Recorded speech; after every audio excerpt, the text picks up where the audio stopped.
¿verdad? Pero perfecto, gracias. Se habla mucho de cloud computing, ¿verdad? Todo el mundo habla de los servicios, diferentes tipos, etcétera, pero básicamente lo que implica cloud computing se le llama como que es un paradigma que permite ofrecer servicios de tecnología a través de Internet. O sea, básicamente es una nueva forma, yo agregaría desde mi perspectiva, una nueva forma de consumir servicios de tecnología.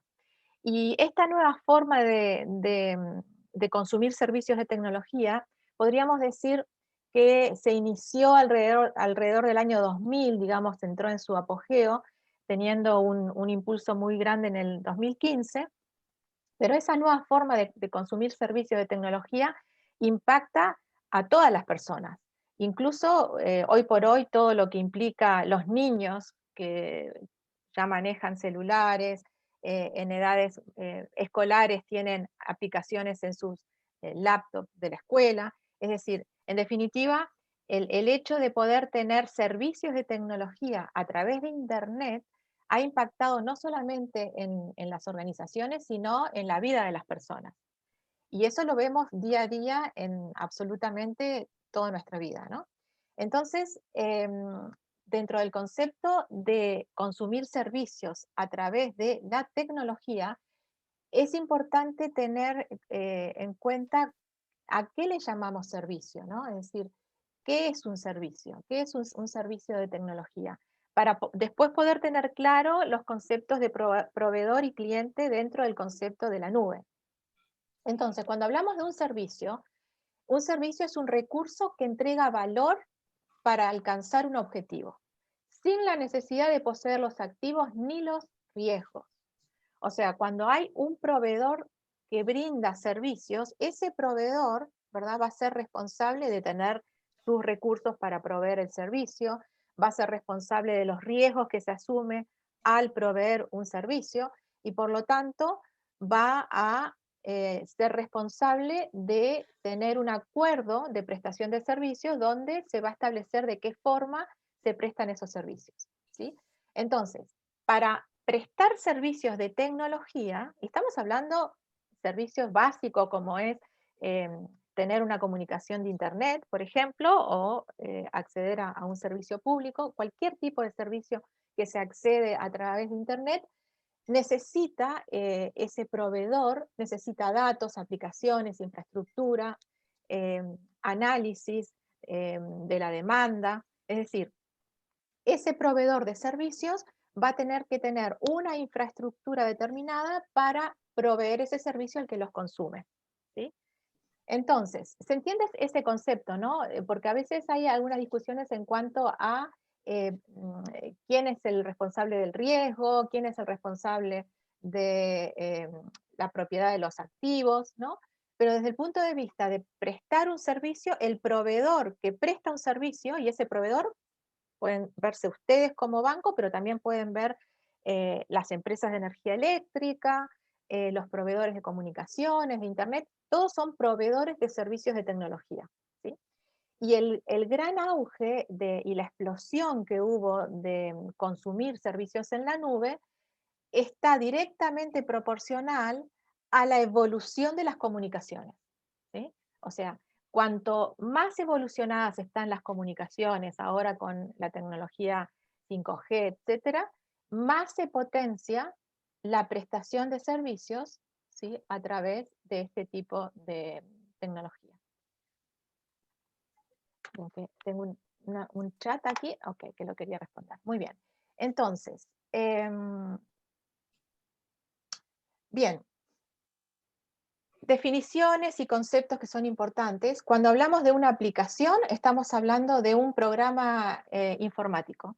Y esa definición también uno la puede llamar aplicación, software. Son palabras comunes para justamente entender un programa informático, ¿sí? Vamos a hablar de diferentes tipos de cloud, como cloud híbrido, privado, público. Eso lo vamos a ver un poquito con ejemplos más adelante. Pero básicamente cuando hablamos de un cloud público, estamos hablando de que ese proveedor de servicios está dándonos servicios que todos pueden acceder a través de Internet, como por ejemplo el Dropbox, ¿no? Sería un ejemplo de un servicio público, ¿sí? ¿Cuál es la característica? Que esos servicios están empaquetados y es muy difícil tener una personalización de esos servicios públicos, digamos, de una nube pública, donde nos están prestando ese tipo de servicios. Vamos a ir un poquito más adelante con eso, pero para que vean un poquito las definiciones que son del tema cloud computing y que obviamente alguna de estas definiciones les podría tocar en el examen. Siempre va a ser múltiple opción y siempre van a tener ustedes que elegir una sola opción, pero por eso, más que acudir a la memoria, yo les recomiendo que acudan a poder entender y razonar lo que significa cada concepto. ¿Sí? Para que llegado el momento de poder dar una certificación, puedan hacer una asociación de conceptos desde el punto de vista de la razón. Entonces, cuando hablamos de un cloud público, vendría a ser un cloud que está empaquetado para varios clientes o servicios, y es un modelo en el cual se comparten las infraestructuras a todos los clientes. Luego tenemos el otro extremo, que sería un cloud privado, donde el modelo está básicamente dentro de una organización. Obviamente que ahí vamos a tener mucho más control, la infraestructura va a ser una infraestructura privada, y es básicamente el tipo de cloud básico para empresas de financieras, de seguro, de defensa, etcétera, ¿no? Y luego vamos a ver un ejemplo de aplicación cloud híbrido, que vendría a ser como una combinación de los dos. Es decir, el prestador de servicios otorga servicios utilizando infraestructura y aplicaciones, tanto de lo que es la nube pública como de lo que es privado. Por ejemplo, en el caso de ustedes, podrían tener aplicaciones que prestan a sus clientes, a los usuarios, donde se manejan a través de una capa intermedia que utiliza recursos tanto de, digamos, el core de ustedes interno o de redes privadas internas de ustedes, como algunas funcionalidades de un cloud público, ¿no? Entonces, en realidad, el cloud híbrido, algunas empresas lo utilizan como un intermedio entre ir de un público a un privado, otras empresas lo definen como estrategia y como política, ¿sí? Dentro de los tipos de servicios que tenemos en la nube, existen diferentes tipos. Por ejemplo, podemos tener, decidir como consumidores que vamos a consumir determinadas infraestructuras como servicio. A esto se le llama, por ejemplo, imaginen ustedes a los programadores o un equipo de desarrollo que necesita construir una aplicación para un producto digital y necesita generar un ambiente de infraestructura, necesita máquinas, CPU, etcétera, ¿no? Entonces eso lo va a consumir desde un cloud. Ese cloud puede ser público, privado, híbrido, ¿no? Pero el tipo de servicio que consume es lo que se llama infraestructura como servicio, as a service. Y esa infraestructura provee recursos que podrían llegar a algunos a ser virtualizados. Cuando hablamos del concepto de virtualización, la virtualización es utilizar, por ejemplo, en un servidor muchas máquinas que simulan como que tengo 5 o 6 máquinas, pero están todas en un solo servidor, ¿sí? Entonces, ¿qué gano con la virtualización? Eficiencia, voy a tener mucho menos espacio, etcétera, ¿sí? Bien. Espero que no pregunten las definiciones porque me aplazan. Sí, igual esto es como un resumen general, vamos a ir un poquito más adelante para ver todas las definiciones, ¿no? Entonces ustedes pueden escuchar infraestructura as a service, es la infraestructura como servicio. Yo voy a consumir lo que necesito de infraestructura en el momento que necesite. Luego puedo también tener plataforma como servicio, que son plataformas para los desarrolladores de software, donde necesitan ciertas actividades para desarrollar aplicaciones, y en vez de tener la plataforma solo para ellos, la tienen compartida y la utilizan también cuando la necesitan. También vamos a ver algunos ejemplos. Y lo más conocido que pueden ustedes sentir es el software as a service, es decir, el software las aplicaciones como servicio, donde un tercero, que es ustedes, por ejemplo, en el celular, eh, bajan una aplicación o acceden a una aplicación, y en realidad están utilizando esa aplicación a través de Internet, ¿no? Entonces, por lo tanto, van a estar utilizando el software como un servicio que les provee un proveedor que tiene aplicaciones en Internet. O sea, básicamente este es como el vocabulario más común que se utiliza cuando se habla de conceptos de cloud o de la nube, ¿sí? Bien, entonces, estos modelos de cloud, como les decía, tenemos ejemplos de modelos públicos. Ejemplos de modelos públicos, por ejemplo, podríamos tener Uber, Airbnb, es decir, podemos tener ejemplos de aplicaciones que basan todo su negocio en un determinado cloud. Imaginen ustedes, eh, por ejemplo, el Airbnb, que es una empresa de hospedaje, pero que no es propietaria de ningún hotel, ¿no? Igual que Uber, que es propietaria de, digamos, del servicio de traslado de personas, pero no es dueño de ningún elemento, de ningún auto, ¿no? Entonces, en definitiva, el mundo utiliza todos los servicios a través del cloud, y cuanto más sofisticado y más avanzan las comunicaciones, vamos a tener una explosión, y ya estamos en una explosión de consumo de aplicaciones y de servicios en la nube, ¿no? Está pronosticado que a nivel financiero, por ejemplo, que es lo que a ustedes les interesa, la utilización de servicios en la nube y aplicaciones que están en una capa, digamos, entre lo que es el core, las bases de datos, y lo que se llaman portales, ¿no? Portales vendrían a ser como capas intermedias que tenemos desde donde se acceden los usuarios, y esas capas se basan en tecnología que puede ser la nube pública privada o el core de una organización, ¿sí? Entonces, cuando hablamos de portales, son capas intermedias de gestión y de aplicaciones que son desde donde acceden los usuarios para consumir aplicaciones. Por ejemplo, en el caso de ustedes, yo creo que en base a lo que estuvimos hablando, ustedes utilizarían el modelo de cloud privado, en el cual tienen una nube, tienen el servicio de nube, pero lo que se llama también otra palabra que se usa mucho, que es on-premise, es decir, que la tienen dentro de la organización, ¿sí?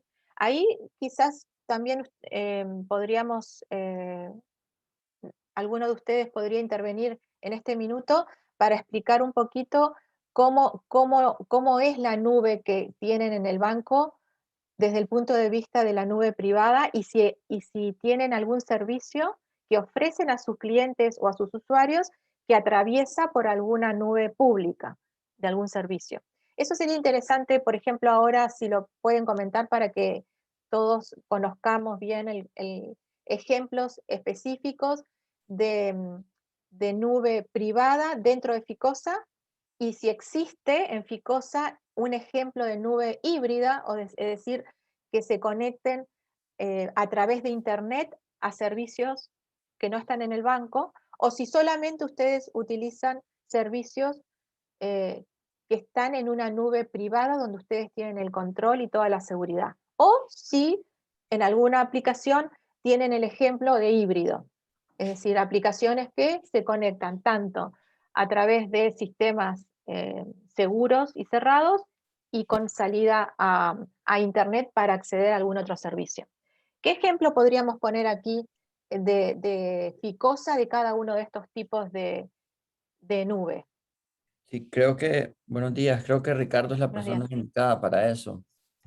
Sí, buenos días a Perfecto. todos. ¿Qué tal, Ricardo? Eh, Buenos días. Bien, Quería, Judith. si nos puedes compartir un ejemplo de Ficosa para poder dejar bien claro el concepto de cloud público, privado, híbrido a cada uno de los asistentes. Con mucho gusto. En Ficosa manejamos dos conceptos en la nube. El IaaS, que es Infrastructure as a Service, que es una nube privada en donde tenemos básicamente todos nuestros sistemas core, ¿verdad? Bajo esa definición de la nube. Bien, Que básicamente la conocen todos, que nuestros sistemas core están procesando en Miami, y bajo el concepto de IaaS, de Infrastructure as a Service. Y también tenemos conceptos en Ficosa como el SaaS, que es Software as a Service. Por ejemplo, Salesforce, que es la plataforma de servicio al cliente, la tenemos bajo ese concepto, ¿verdad? Entonces, manejamos ambos conceptos dentro de la nube, ¿verdad? Claro, ese sería un ejemplo de híbrido, entonces. Correcto. Claro, ahora, miren el desafío de, digamos, el área de tecnología cuando estamos hablando de administración de nubes, ¿no? Básicamente, digamos, antes de la explosión de los diferentes tipos de nube y de cloud, el área de tecnología estaba focalizado en todo lo que es la eficiencia de los costos a nivel de la prestación de servicio de tecnología hacia lo que sería el negocio, ¿no? Y básicamente el foco, desde un punto de vista de core, de todos los sistemas core del banco, estaba focalizado gran porcentaje de la gestión del área de tecnología en todo lo que es el core. Cuando avanza la tecnología de cloud computing, empieza también a cambiar el rol del área de tecnología. Y el área de tecnología se ve en la necesidad de hacer una gestión no solamente del core, sino también de lo que serían aplicaciones que están basadas en cloud y en la nube, ¿no? Entonces, básicamente lo que las estadísticas y lo que dice el Gartner Group es que las áreas de tecnología pasan a ser lo que se llama bimodal. Bimodal significa que tienen doble rol.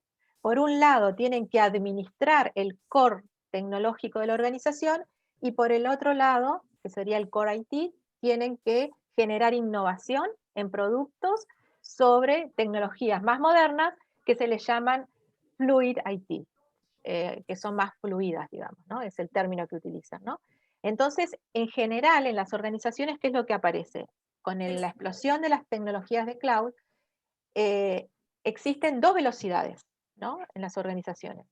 Una velocidad que es la velocidad de mantenimiento de core y otra que es la velocidad de nuevas aplicaciones para los usuarios, conceptos de agilidad, ¿verdad? Aplicaciones novedosas, etc. Creo que ustedes también se sienten identificados con este concepto, ¿no? De que por un lado tenemos aplicaciones tradicionales y por otro lado tenemos estas aplicaciones más ágiles y más modernas, ¿no? Entonces, ahora justamente con esta explosión del cloud, ¿por qué tenemos tan rápido nuevas aplicaciones y servicios? Es porque las tecnologías cloud, a lo que tenemos recursos compartidos y a lo que tenemos la prestación de servicios por lo que necesitamos, hace que el paradigma de la prestación de servicios de tecnología cambie absolutamente a un paradigma mucho más ágil, mucho menos costoso y mucho más rápido y en mucho más volumen, ¿sí? Entonces, en definitiva, el cloud computing, si quisiéramos hacer un resumen del impacto en el mundo, ha sido un impacto totalmente positivo, ¿no? Independientemente del tipo de cloud, que sea pública, privada o híbrida, el concepto de las tecnologías en cloud han acelerado muchísimo la prestación de servicios de las áreas de tecnología. Incluso han cambiado mucho los roles de las personas de tecnología, ¿sí? Bien, entonces, desde el punto de vista entendimos qué es los diferentes tipos de cloud, entendimos de qué se trata cada uno de ellos. En cada uno de ellos existen diferentes modelos de servicio, ¿sí? Entonces, como decía Ricardo, ustedes tienen servicios, por ejemplo, de infraestructuras as a service, y básicamente esto, ¿qué significan? Imaginen ustedes un conjunto de desarrolladores en células ágiles, por ejemplo, que necesitan hacer una iteración y necesitan hacer un producto digital mínimo viable para probar al cliente, ¿no? No sé si han escuchado esas palabras de iteración y agilidad. Entonces, ¿qué van a hacer? van a utilizar infraestructura solamente lo que necesitan para esa prueba específica y poder lanzar una prueba del producto, ¿no? Entonces, obviamente que para la organización es mucho más económico utilizar infraestructura solamente cuando lo necesitan y la cantidad que necesitan, a comparación de las, digamos, tecnologías tradicionales, donde la organización tenía que tener todo disponible para cuando lo fuera a usar un equipo de desarrollo, ¿sí? Entonces se ve la diferencia de la infraestructura, la tengo cuando la necesito, por el tiempo que la necesito y para hacer lo que necesito. Y por lo tanto voy a pagar por eso, nada más que por eso, ¿sí? Entonces por eso el cloud computing lo que ha hecho es potenciar absolutamente el rápido realización de servicios nuevos e innovadores. ¿Mm? Ahora, puede ser que necesite una infraestructura como servicio para hacer automatizaciones rápidas en los ciclos de desarrollo, pero también podríamos necesitar plataformas para desarrollar aplicaciones. Y esas plataformas también, la disyuntiva de las organizaciones son, esas plataformas, ¿vamos a ser dueños y propietarios nosotros o también las vamos a utilizar como servicio? Cuando la necesitemos, la cantidad que queramos, en el tiempo que quisiéramos, en el día que quisiéramos, en la hora que quisiéramos. Entonces también eso apoya a una velocidad mucho más grande de realizar aplicaciones. Y bueno, obviamente los servicios como Service as a Service, como servicio, Software as a Service, Software as a Service es aplicaciones como servicios también, que sería el ejemplo de ustedes. Bien, lo otro que es importante es asociar para cada una de estas palabras el concepto que tiene el cloud. Y en ese caso, para no usar la memoria y que ustedes recuerden estos conceptos, lo más interesante es asociarlo a un ejemplo práctico de FICOSA, ¿no? Entonces, por ejemplo, cuando decimos que las cualidades del cloud computing, ¿no? Nos proporcionan elasticidad, ¿no? ¿Qué significa elasticidad? Independientemente de que tengamos una tecnología de cloud privada, híbrida o pública, ¿no? El concepto es el mismo. ¿Qué significa que tenemos elasticidad para una infraestructura o elasticidad para una aplicación o elasticidad, ¿verdad?, para lo que es utilizar una plataforma? Quizás la posibilidad de incrementar o disminuir la capacidad de tamaño o de potencia, etcétera. Perfecto, miren, muchas gracias, Joel. Ese es el ejemplo. Y imaginen ustedes que hacen una promoción del Cyber Day o hacen una promoción de hipotecas o para determinado nicho del mercado, etcétera. Entonces, y eso tiene una duración de 5 días, ¿no? Entonces ustedes van a necesitar durante 5 días mucho más recursos de todo tipo. Pero después ya no los van a utilizar. Entonces, ¿qué hacen después? Eso es elasticidad, ¿verdad? Voy a poder tener recursos cuando los necesite en el tiempo que necesite, ¿sí? Pero planificados, dado que vamos a hacer, por ejemplo, una promoción de servicios financieros, ¿sí?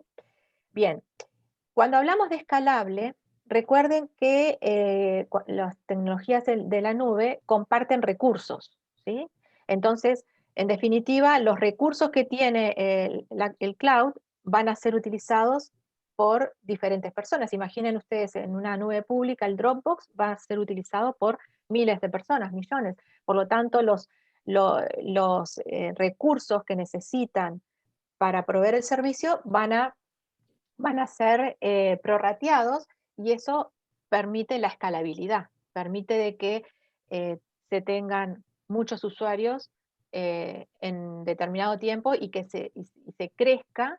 Uno a veces dice, bueno, pero quiero reservar en Google, por ejemplo, por decirle un caso de público, pero puede ser privado también el correo electrónico del banco. Ustedes pueden tener una determinada cuota por correo y según el tipo de rol que cumplen en el banco podrían ampliar esa cuota de espacio, ¿no? Bueno, justamente están compartiendo recursos, ¿sí? Y por lo tanto eso lo hace escalable, que tengan mucho más usuarios en poco tiempo. Y en el caso de los proveedores de servicio, le hace la escalabilidad a poder tener mayor rentabilidad, ¿sí? En menos tiempo. Después tenemos la flexibilidad, ¿verdad? Flexibilidad de el cloud computing. Es flexible, yo puedo hacer un contrato y puedo cambiarlo porque mi negocio cambió, ¿verdad? Puedo tener flexibilidad de cambiar mi modelo de negocio. Por lo tanto, me acompaña el cloud computing, la tecnología de cloud computing, me acompaña en la flexibilidad de los modelos de negocio que una organización puede hacer. Otro concepto importante es el pago por uso, ¿no? Desde el punto de vista de nube pública y hasta híbrida, queda claro que vamos a pagar por lo que usamos, pero en definitiva, desde el punto de vista de una organización como la de ustedes, en realidad, si llevan digamos, un plan de costo por servicio y por recurso interno en la organización, perfectamente el área de tecnología podría ser un pago por uso a las áreas de negocio según los recursos de consumo. Por lo tanto, cuando hablamos de pago por uso, no necesariamente tiene que ser que voy a estar pagando dinero, sino que puedo estar haciendo un ajuste a los costos de las diferentes áreas que consumen recursos dentro de una organización, ¿sí? Entonces, obviamente que eso va a ser mucho más justo, ¿no?, que las tecnologías que no están basadas en cloud. Otra cualidad, bueno, es el compartir recursos, que lo vimos, y muy interesante es el bajo demanda, ¿no? Es decir, según los procesos de negocio de una organización, si vamos a ir a un tema de finanzas, imagino que ustedes durante el año tendrán momentos del año, por ejemplo, en el cierre, a fin de mes, o podrán tener, por ejemplo, en diciembre, en las épocas de Navidades, etcétera, muchísima más demanda de sus clientes, ¿no? Entonces pueden ajustar esos servicios, esos recursos, según la demanda en la época del año, según el negocio de las organizaciones. Y otro concepto que esto da para mucha polémica es el tema de la seguridad, ¿no? Es decir, en general, las áreas de finanzas, de seguros, por ejemplo, Ministerio de Defensa también, ellos argumentan que prefieren una tecnología de cloud privada por temas de seguridad, ¿no? O regulaciones, ¿no? Ahora, en realidad, yo diría que es más por regulaciones que por seguridad, porque en definitiva, cuando hay un proveedor que es experto en prestar determinado servicio, va a focalizar mucho más recursos en seguridad que de repente una organización que su core y su business no es poner tantos recursos para seguridad, ¿no? Entonces, en definitiva, cada vez las tecnologías de cloud van a ser más seguras porque justamente como proveedores de servicios de tecnología cloud van a invertir mucho más recursos en seguridad.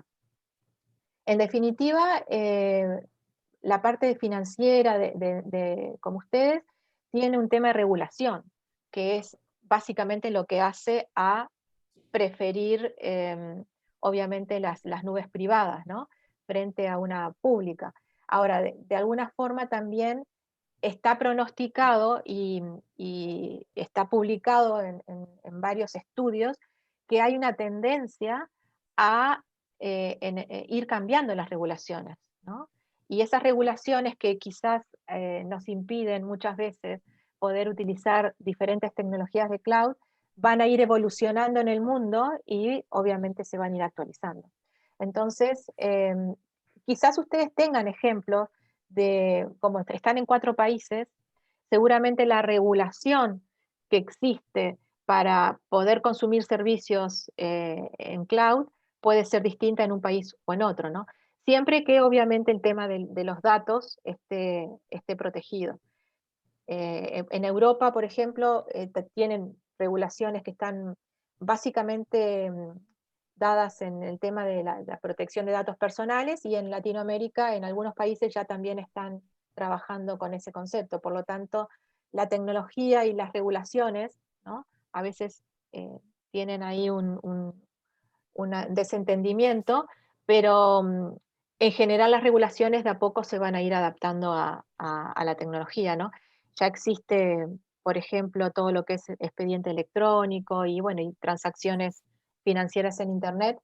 Por lo tanto, esto también va en avance de tecnología. Pero la realidad es que hay 3, 4 sectores a nivel internacional que por un tema de seguridad y protección de los datos prefieren armar nubes dentro de sus instalaciones, y que eso se llama on-premise. Si ustedes en algún momento están en alguna conversación con alguien técnico y les habla de los conceptos de cloud computing y les dice on-premise, eso significa tener el cloud dentro de la infraestructura de la organización, ¿sí?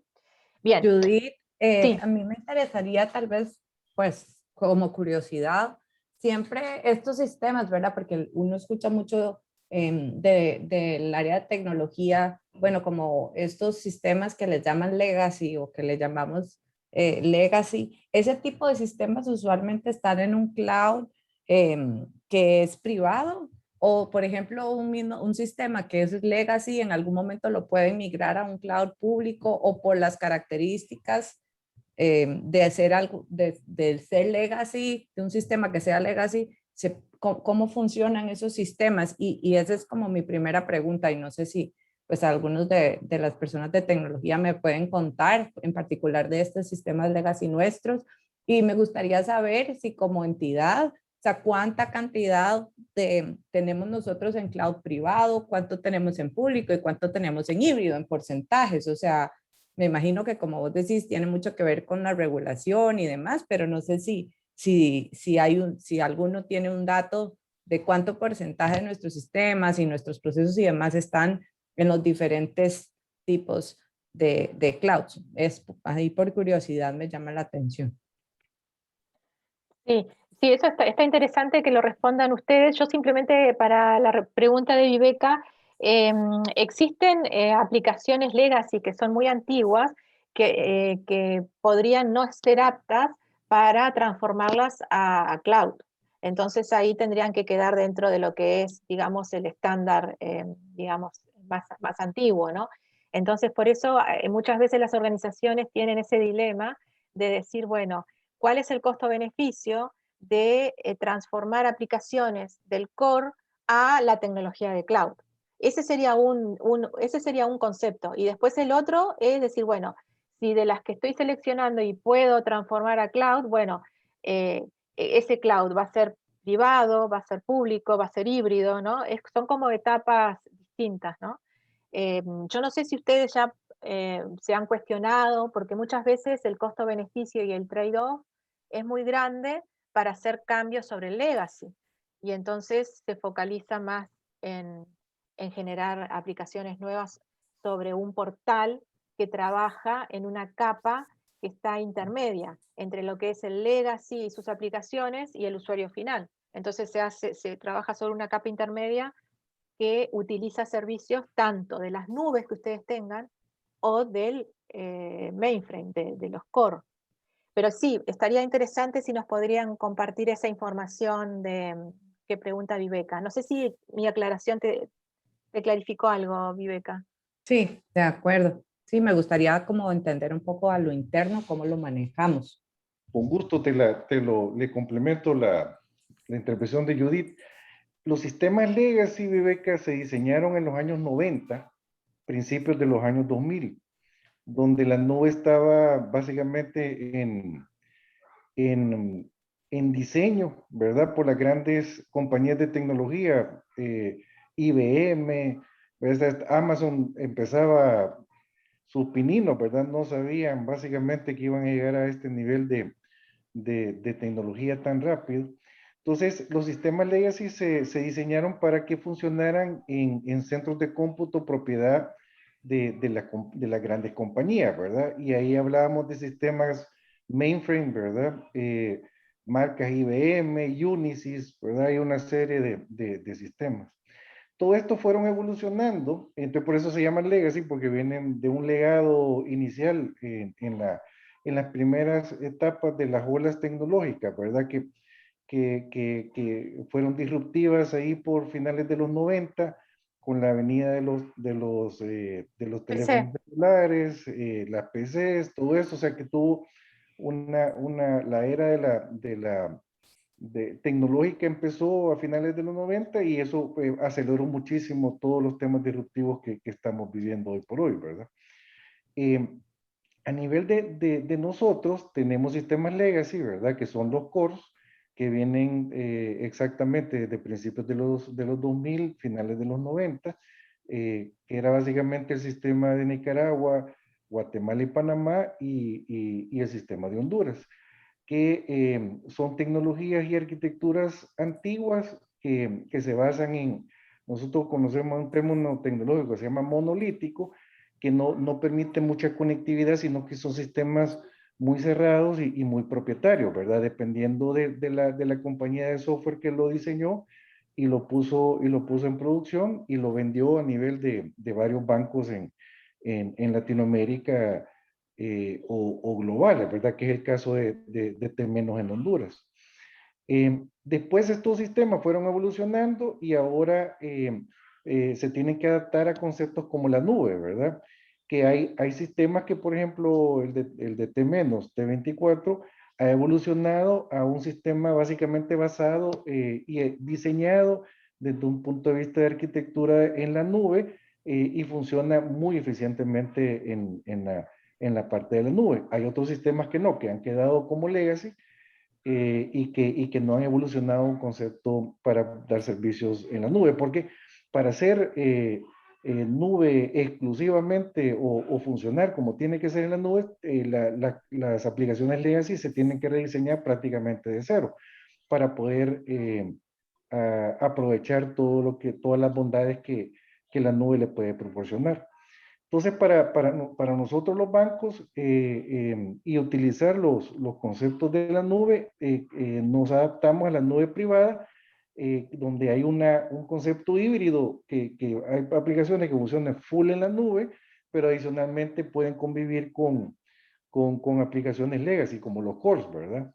Y te voy a poner un ejemplo, SuccessFactors, que hacen los abonos a los principales cores de Centroamérica. Cuando haces el pago de la nómina, SuccessFactors funciona full en la nube, pero convive dentro de una nube privada también con los sistemas legacy. Y entonces ahí es donde vos ves, donde vamos nosotros a enlazar, ¿verdad? Y utilizar conceptos de nube híbrida, nube privada, aplicaciones híbridas, aplicaciones en la nube, para poder hacer que funcione todo este ecosistema de manera funcional y de manera equilibrada, ¿verdad? Entonces, básicamente nuestra visión a nivel tecnológico de Grupo Financiero Ficosa es que estamos viendo una estrategia similar a la que siguieron los bancos europeos, que discutíamos ayer con Judith, ¿verdad? Los bancos europeos hace unos 15 años se vieron en la disyuntiva de que tenían sistemas legacy bastante grandes y que las inversiones para cambiar sistemas eran de billones de dólares. Entonces lo que hicieron básicamente era dejar al sistema legacy en lo que era bueno, que era el cargo y el abono y toda la parte de cálculo de intereses, el manejo propiamente de la cuenta, y empezar a sacar toda la funcionalidad a nivel de los canales para aprovechar conceptos más disruptivos y adaptarse a la era digital. Si tú ves, nuestro cliente no le interesa si vos tenés tu sistema en la marca que tú pensás que es la mejor, ¿verdad? El cliente de nosotros no le interesa si estamos en COVID o en AVAX o en T24, ¿verdad? A nuestro cliente le interesa que seamos disruptivos, que la funcionalidad sea de lo mejor, ¿verdad? No ir al banco, todo el tema digital de canales, hacer transacciones en el momento que lo desee, sin llegar a hacer cola. Entonces, nosotros nos adaptamos nuestra estrategia se adaptó a básicamente generar funcionalidad a nivel de los canales y abstraer toda la funcionalidad que no debería de estar en el core y llevarla a una capa intermedia en donde podríamos tener alta conectividad de cualquier canal que pudiera llevar a nuestro cliente a estar dentro de la era digital.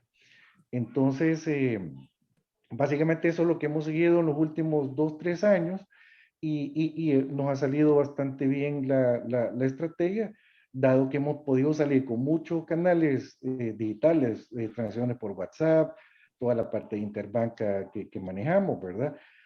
Toda esa funcionalidad que anteriormente un sistema legacy no te lo hubiera permitido, más que todo, por ejemplo, hacer transacciones regionales de un país a otro, ¿verdad? Eran funcionalidades que estaban muy desarrolladas dentro del core y lo que hemos hecho nosotros es sacarlo para que básicamente todos los canales lo puedan utilizar, ¿verdad?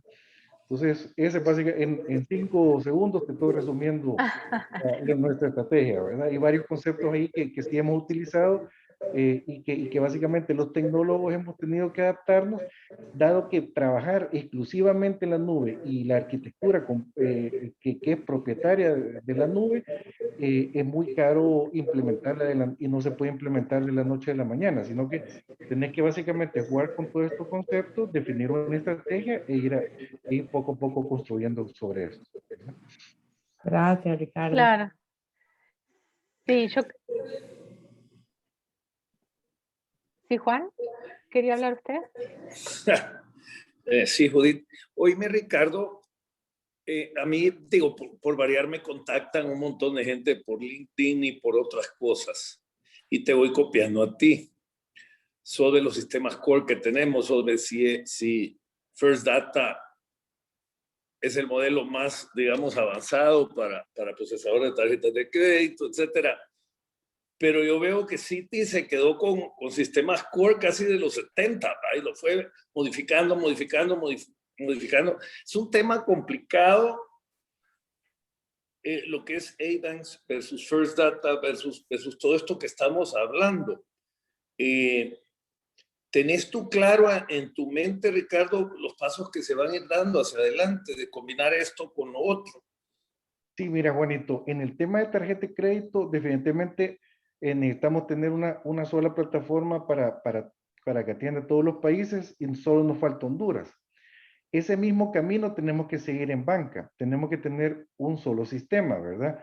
Ya sea legacy o no legacy, ¿verdad? Pero tenemos que tener un solo sistema porque el mantener 3 plataformas de un core de banca es muy costoso para nosotros porque tenés que tener 3 equipos diferentes que conozcan diferentes sistemas, o sea, pagás 3 contratos de mantenimiento diferentes. Entonces se vuelve bastante complejo poderlo operar. Entonces los pasos están claros, ¿verdad? Estamos consolidando tarjeta de crédito y después vamos a definir dónde vamos a consolidar banca a nivel de los costos, ¿verdad? Sean legacy o no, realmente ahí no está la competitividad de nosotros, ¿verdad? O sea, como estamos compitiendo a nivel de diferenciación, donde tenemos que competir es a nivel de los canales, ¿verdad? Ahí es donde estamos apoyando a todo el esquema digital que tiene que implementar Hugo, porque para tu servidor tenemos nuestra estrategia de diferenciación en los canales, la tenemos que continuar, ¿verdad? Ahí es donde está la clave. Olvídate los sistemas legacy, ¿verdad? Ahí es donde no está el tema. Los sistemas legacy los tenemos que consolidar en una sola plataforma para que seamos mucho más eficientes y poderlos mantener. Pero la estrategia de nosotros de diferenciación tiene que estar en los canales. Y por eso, para mí es súper importante la parte digital.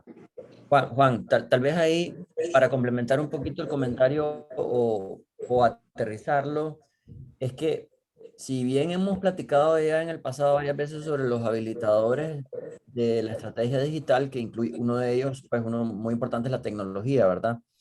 Me parece que lo que Ricardo trata de decir es de que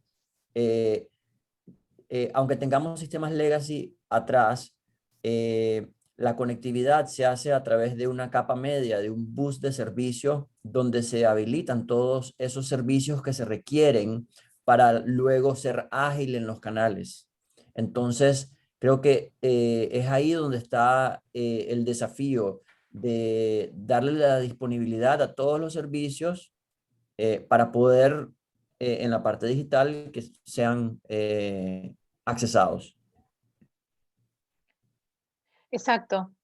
Sí, quería yo aclarar algo, un poco para que la audiencia entienda un poquito, ¿no? A ver, los lenguajes de programación que se utilizaban en los años 70, 80, 90, que son los que están dentro de las aplicaciones, como se hicieron las aplicaciones del Legacy, son lenguajes que hoy por hoy en plataformas modernas ya no se usan, ¿no? Entonces, ¿cuál es el tema? Que muchas veces el soporte de aplicaciones muy antiguas implica tener conocimiento o personas que cada vez hay menos, ¿no? Entonces, eso también es un problema y es un cuestionamiento que se hace en las organizaciones de decir, bueno, muchas veces hasta dependemos de un proveedor que nos viene y nos dice, miren que a partir del año que viene no tenemos más soporte de tal aplicación que ustedes tienen en el servidor, en el mainframe, ¿no? Entonces hay diferentes escenarios que hacen a una cuestión de administración de ese legacy, y algunos por necesidad imperiosa tienen que invertir recursos en actualizar a herramientas de programación más modernas, y otros que directamente no es necesario y siguen con ese legacy, ¿no? Ahora, ¿cuál es la diferencia desde el punto de vista de los programas que se utilizan hoy en día? Hoy en día se utilizan programas que apuntan a lo que llamamos microservicios o reutilización de módulos, ¿no? Por ejemplo, antes los mainframes tenían código que no se reutilizaba y era específicamente para prestar una funcionalidad a la organización. Hoy por hoy las herramientas tecnológicas son mucho más flexibles y la forma de programar también, los conceptos de programación también han cambiado muchísimo, ¿no? Entonces, frente a una realidad como esa, donde tenemos aplicaciones que están desarrolladas, que su estructura es totalmente distinta, como bien decía Hugo, los proveedores de tecnología en la nube lo que hacen es desarrollar plataformas intermedias que operan, digamos, por encima del legacy, de los mainframes, de lo que ustedes tengan, y acceden a los datos que necesitan de toda su infraestructura para generar interacciones y servicios a los usuarios finales, ¿no? Entonces, en definitiva, existe y la tecnología hoy está al alcance, y vamos a ver después un ejemplo en un video, donde se está potenciando mucho esas capas intermedias, llámese portal o llámese plataforma, lo que ustedes quieran, que lo que hacen es acceden a sus datos que tienen en todos esos legacy y generan aplicaciones y servicios desde ya una concepción moderna. No sé si eso aclara, Hugo, si aclara un poco cómo la tecnología está ayudando a resolver esos problemas, ¿no? Porque en definitiva lo que se necesita es acceder a información que ustedes tienen en base de datos, en el legacy, en cloud, digamos, de todo lo que es la organización, y de ahí poder generar productos mucho más ágiles. Es correcto, es correcto. Por eso, entonces lo que decía Ricardo era, ya que existe esa tecnología intermedia, ¿no? Poner el foco y la energía sobre esa tecnología intermedia para poder desarrollar aplicaciones modernas hacia los consumidores, ¿no? Y también internas a los empleados del banco también, ¿no? Porque muchas veces ustedes necesitan también de aplicaciones modernas para prestar un buen servicio al banco, ¿no? Y en ese caso también esas plataformas sirven tanto para brindar aplicaciones hacia el cliente final como hacia ustedes, ¿no? Hacer análisis de información, etc. Bien, no sé si quedó, Viveca, la pregunta o la inquietud respondida, o si alguien tiene alguna duda más con respecto a la parte tecnológica. Sí, ahí vamos aprendiendo. Ok, bien. Claro. Y el tema del soporte también es un tema bastante importante, ¿no? El soporte de las aplicaciones. Más allá de que tengan o no tengan outsourcing, nos estamos viendo ahora a nivel del mundo, y eso también The Bridge es uno de los pioneros en eso, en conseguir talento digital, o sea, personas profesionales que desarrollen en las aplicaciones modernas y en los lenguajes modernos, porque nos encontramos con un tema interesante que es, por ejemplo, por comentarles un ejemplo así súper de ahora, existe una filosofía de desarrollo de software que se llama DevOps, que es Dev porque es Development y Ops Operation, que es la integración de desarrollo de operaciones. Se llama DevOps, por si escuchan ustedes en alguna conversación con alguien esa palabra, ¿no? Entonces, para hacer desarrollos rápidos y que tengan automatización de pruebas en un gran porcentaje, se utilizan ciertas aplicaciones. Pero resulta que los lenguajes de programación de esas aplicaciones modernas que utilizan ahora para hacer la integración de principio a fin de un desarrollo de software, resulta que cambian y de repente ahora utilizan un software para programar una herramienta y dentro de 8 meses salió, no otra versión, sino se salió otra herramienta distinta. Entonces se cambia para programar con otra herramienta distinta, ¿no? Entonces, eso nos pasa a nosotros, por ejemplo, tenemos un curso práctico de DevOps, donde, esto les cuento porque es un caso de ahora, ¿no? Nosotros en diciembre del 2020 instalamos 14 herramientas tecnológicas en una máquina virtual.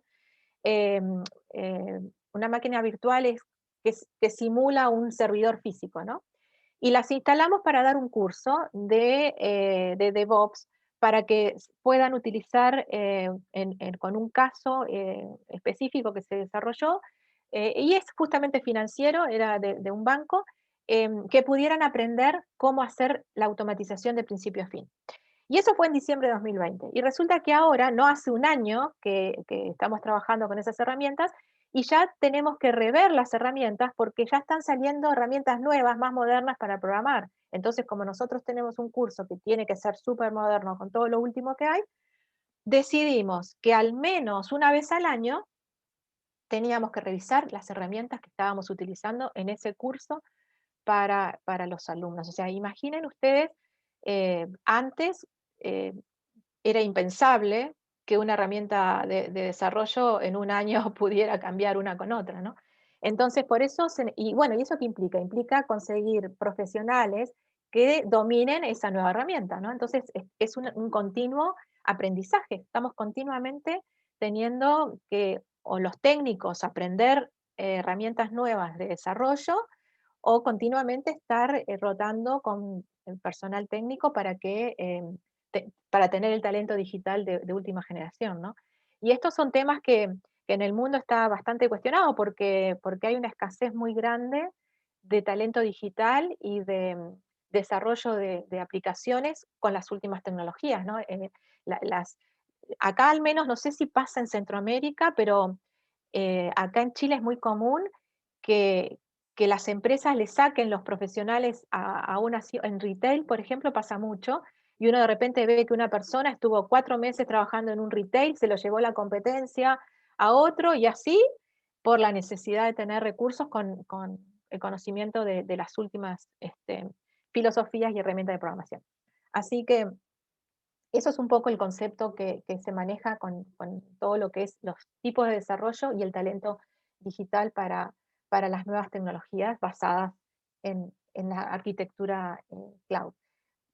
No quise tampoco ser muy técnica y no quise tampoco hablar mucho de conceptos más de arquitectura, porque el fin de este curso es que ustedes entiendan y el concepto en general y puedan tomar decisiones en base a una conciencia más amplia en tecnología. Pero, por ejemplo, este punto que vemos en la slide es importante razonarlo, ¿no? Que sería, si hacemos una comparativa, ¿no?, entre los modelos público y privado, bueno, ¿cuáles serían los beneficios, ¿no? ¿Cuáles serían los beneficios de tener dentro de una organización una tecnología de cloud pública, donde voy a estar accediendo a través de Internet, ¿verdad?, a determinados recursos y voy a recibir servicios de la nube, ¿no? Entonces, básicamente, bueno, la escalabilidad es infinita porque estamos hablando que el proveedor de servicios en una cloud pública tiene a todos, como usuarios, por ejemplo, tiene a todo el mundo que quiera, por ejemplo, Amazon. Los usuarios de Amazon son todos los seres humanos que quieren conectarse a través de Amazon, ¿no? Entonces, la escalabilidad para el proveedor es realmente infinita, es un decir, porque obviamente es finita, pero es muy grande. El beneficio que es pago por uso también no requiere inversión inicial, porque uno, si quiere utilizar algo, simplemente paga lo que va a utilizar, no tiene que comprar infraestructura. Prestaciones a nivel mundial, hay un menor riesgo, por ejemplo, porque como no estoy haciendo grandes inversiones, si no estoy conforme con el servicio, me puedo ir a otro, y es más eficiente en energía. Hay un concepto de eficiencia en energía de todo lo que es la arquitectura cloud, porque imaginen que dentro de la arquitectura cloud está lo que son los centros de cómputos y los data centers, que es un tema específico hasta para un curso solo de data center, ¿no? Es decir, detrás de la nube lo que existen son una cantidad de servidores, ¿verdad? Que son servidores que son físicos. Uno entra a un centro, un data center de Amazon o de Microsoft, etcétera, y lo que va a ver ahí va a ser una cantidad de máquinas enormes en una gran superficie, ¿no? A eso le llamamos centro de datos o data center. Ustedes también tienen su centro de datos privado, que es de ustedes, ¿verdad? Entonces, independientemente de que sea un centro de datos privado, como en el caso de ustedes, o público, las mejores prácticas de construcción, diseño y operación de un data center son estándares y son a nivel mundial. Entonces, en definitiva, existen marcos de referencia para lo que es el diseño, la construcción y la operación de un data center, que en realidad es la base de una tecnología cloud, ¿sí? Obviamente eso más las técnicas de telecomunicaciones hacen a la prestación del servicio, ¿no? Entonces, por ejemplo, existe lo que se llama la TIA 942, pues, sin hacer mucho énfasis en lo técnico, que es un estándar internacional de cómo debiera diseñarse, construirse y operar un data center para que sea eficiente. Y hay formas de medir un data center en base a la TIA 942, que es el estándar, o una empresa privada que se llama Uptime Institute. Entonces, esta empresa privada o el experto, empresas expertas en TIA 942, hacen auditorías de los centros de cómputos y le dan una clasificación en base a cómo se desempeña, ¿no? Por ejemplo, si tiene varias caídas, si tiene, por ejemplo, no sé si a ustedes les ha pasado que tienen un proveedor de internet y de repente se cae el proveedor de internet y no tienen internet. Bueno, eso implica mediciones de performance del servicio que les prestan, ¿no? Entonces, en definitiva, el hecho de menor o mayor riesgo hace justamente a qué tan alineado ese data center está a las mejores prácticas de operación, por ejemplo. Si ese data center tiene o no tiene procesos, ¿no? Si tenemos servicios que están alojados en determinado data center, bueno, ese data center es energéticamente eficiente o no, es green o no es green, ¿no? Y entonces dentro del concepto de cloud computing. Judith, por favor, sí. Profundizame en el tema de green y de si es eficiente. Y ahora con esto de Bitcoin, que Nayib Bukele está tocando, que si lo quiere poner como legal tender, como una de las monedas en El Salvador, hablaban del consumo de energía de un Bitcoin. Exacto. Y entonces suena como, es un tema que suena como muy real. Entonces sí me gustaría que nos explicaras un poquito de esto de energía, porque muchos de los que oímos esto no podemos ver el consumo de energía y hablar cuando hablas de sistemas, hablar de sistemas verdes, ¿verdad? Exacto. By the way, yo era campeón programador con tarjetas IBM que ponchabas, Judith. Claro, de sí, GPSS, de Fortran, claro. de COBOL, etcétera. Un poquito diferente a lo actual. Claro, sí, entiendo. Bueno, miren, ese tema es un tema apasionante y está muy relacionado con cloud computing, que es los centros de datos, los data centers, qué tal, cómo hacen uso eficiente de la energía. Ahí tenemos lo que llamamos el Green IT, que es un marco de referencia para justamente medir qué tan eficiente es un data center. Entonces, los Bitcoin, por ejemplo, tienen un enorme gasto de energía, ¿no? Y los data centers, donde más gastan energía, es justamente en lo que es el procesamiento de la información a través de sus servidores, porque eso emite calor, ¿no? Y entonces hay que gastar mucha energía en mantener una temperatura determinada para que la CPU de los servidores no se caigan y no hagan disrupción del servicio. Me explico, de caídas, etcétera. Entonces, el gran problema que tienen los data centers es, dependiendo la ubicación geográfica donde están, si están en altura, si están en, no sé, en el desierto, si están en un lugar húmedo, etcétera, cómo manejan el gasto de energía, ¿no? Y para eso hay diferentes técnicas, ¿no? De cómo se diseña y cómo se construye. Porque una vez que no se diseñó o no se construyó en base a prácticas de Green IT, después es mucho más caro volverlo a un data center eficiente, ¿no? Entonces, bueno, el consumo de energía se mide con un concepto que se llama PUE, P-U-E. Y bueno, entonces cuando ustedes, por ejemplo, están hablando con un proveedor y quieren saber si les está ofreciendo un data center eficiente o realmente que es green, ustedes lo primero que le tienen que preguntar es el PUE. Bueno, ¿y qué PUE es su data center?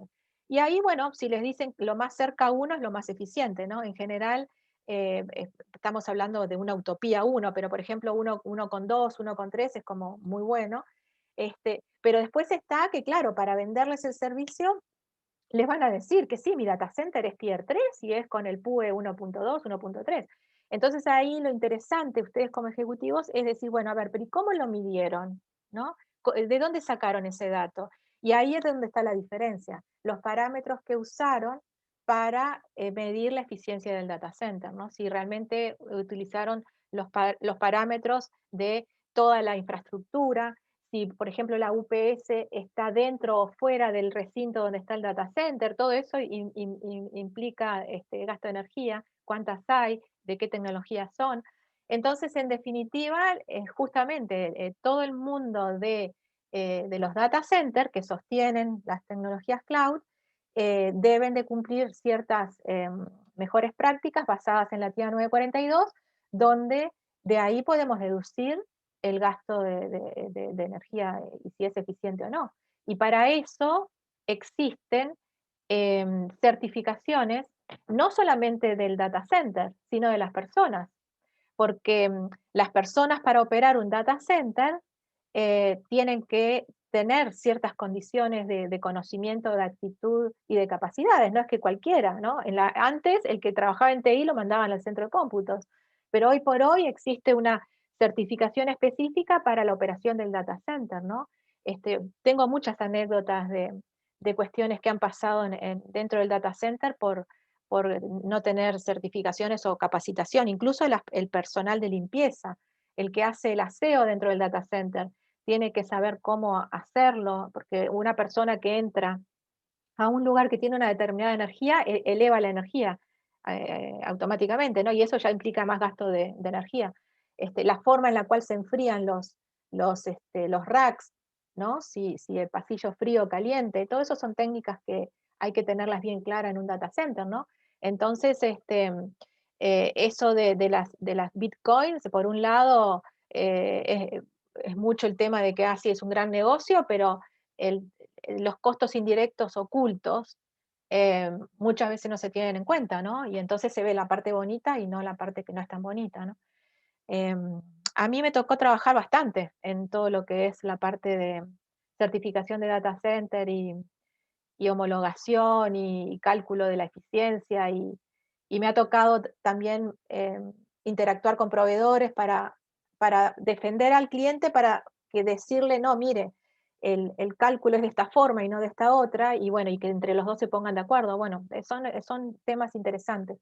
Pero es como, a ver, resumiendo, para que ustedes entiendan, todo lo que es data center tiene sus prácticas de eficiencia en todo lo que es diseño, construcción y operación. Existe un estándar que se llama el TIA 942 y que los data centers deben de ser auditados regularmente y medidos en cuanto a la eficiencia energética. Y eso obviamente implica un costo sobre los servicios que presta el cloud, porque cuando yo les dije hace un ratito que cuando definimos el servicio, el proveedor de servicio se hace responsable de los riesgos, de los costos, ¿verdad? Y bueno, y uno de los costos que tiene que hacerse cargo es del costo del data center. Y después ver con qué modelo, si es un modelo de ABC Costing o qué modelo contable utilizan para asignar esos costos a los servicios que prestan al cliente.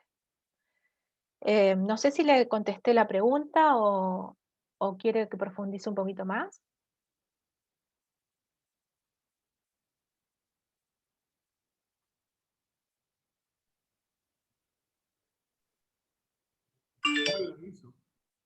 ¿Perdón?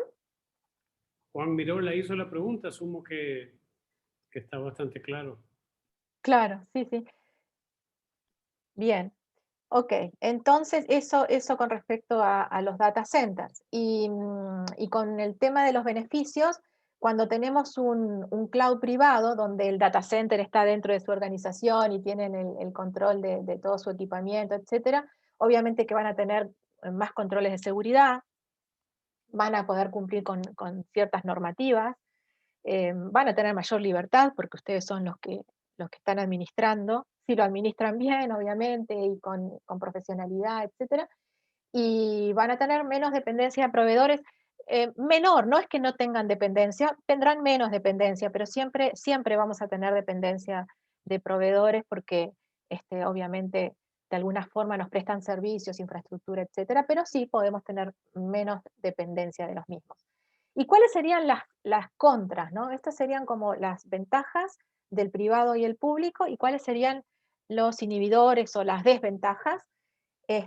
Bueno, obviamente en el público menos control, menor capacidad de negociación, porque realmente cuando hay que negociar un servicio que me presta Amazon o Microsoft de Azure desde el punto de vista público es igual para todo el mundo, entonces no vamos a tener mucha negociación. La disponibilidad depende de Internet, ¿no? Eh, por ejemplo, en los data centers hay uno de los puntos que se mide para clasificarlos, es si tienen un proveedor de Internet o dos, ¿no? O una fuente de energía o dos. Eso también hace a la fiabilidad en cuanto a la alta disponibilidad. Y bueno, el cumplimiento legal en su mayoría del lado del proveedor sería en el caso que sea público. Y las desventajas de un cloud privado, obviamente, requiere inversión de activos, ¿no? O sea, si ustedes tienen un data center y sobre ese data center están los servicios de cloud, va a ser más lento implementarlo porque requiere esa inversión. Y la parte de capacidad la tienen que planificar y ya no es tanto, ya va a estar limitado por los recursos que ustedes definieron en ese diseño, ¿no? Entonces, esas serían como las desventajas, digamos. Bien, obviamente que todo lo que es en tiempo real es la tecnología cloud. Y ahora me gustaría contarles, por ejemplo, algunos adopciones por industria que quizás ustedes se pueden ver reflejados acá. Esta es una encuesta que hizo HP y básicamente se hicieron encuestas en tres tipos de rubro, que es lo que es banco o financiero, lo que es salud, healthcare y en general servicios, ¿no? Y aquí vemos que hay como un factor bastante parecido, que estos sectores tienen, por ejemplo, el banco un 49% de cloud, 44% todo lo que es salud y farmacéutico, y 47% lo que es servicios de energía, por ejemplo, ¿no? O sea que no es tan diferente, y tienen, en el caso de los bancos, un 27% de cloud público, por ejemplo, como ustedes mencionaban sus ejemplos, y bueno, la parte tradicional o legacy, ¿no? Básicamente parecería como que coincide un poquito con ustedes, o estarían dentro de este estándar, ¿no? Me parece, por lo que estuvieron conversando últimamente. Eso sería interesante. Y esto es lo que más me gusta, porque siempre hay que mostrar a altos ejecutivos los indicadores, ¿verdad?, de resultados. Y básicamente, cuando estamos hablando de todo lo que es cloud, vamos a tener un 50% de reducción de costos en TI, eso es importante. Aumentamos un 75% la productividad, porque justamente estamos haciendo menos soporte y mucho más producción. Aceleramos en 30 veces todo lo que es el desarrollo de software, reducimos las huellas de carbono en un 75%, ¿sí?, desde el punto de vista de un buen data center alineado a Green IT, por ejemplo. Y estamos hablando de cuando hacemos una reducción del tiempo en el cual estamos haciendo provisión de un servicio. Y acá, miren, acá sí que tengo un ejemplo de un banco que ustedes no me van a creer si les cuento, pero el banco tardaba, desde que recibía un requerimiento del cliente para una prestación del negocio, tardaba prácticamente entre 1 mes y medio y 2, desde que recibía el requerimiento hasta que le entregaba la modificación o la nueva prestación de la aplicación del negocio en, digamos, metodologías tradicionales de desarrollo en cascada de sus productos, ¿no? Y nosotros lo que hicimos fue, para eso mismo, implementamos agilidad, implementamos DevOps y células ágil para hacer eso mismo. Y aunque no me crean, miren que lo tengo como evidencia, pasó de casi 2 meses a 2 semanas. O sea, en 2 semanas tenía todo el ciclo realizado, con una automatización de desarrollo en casi un 100%, ¿no? Desde lo que es la integración de datos, las pruebas, control de calidad, el deployment y el delivery y todo eso, ¿no? O sea, estamos hablando de realmente un caso real, ¿no?, tangible, que es el que usamos para explicar en los cursos de DevOps, y es el que usamos como caso de práctica, ¿no?, para que aprendan a hacer la automatización de principio a fin. Así que obviamente que sí, eso es importante, ¿no? Y bueno, y se reduce en un 85% todo lo que son las interrupciones. Bien, entonces, antes de ver oportunidades inhibidores, les quiero mostrar un ejemplo de un portal de capa media en tecnología cloud, que iría sobre, por ejemplo, los legacy que ustedes tienen, o las nubes, para que vean la potencia de la tecnología y cómo interactúan con los usuarios finales. A ver si podríamos, Fernanda, si...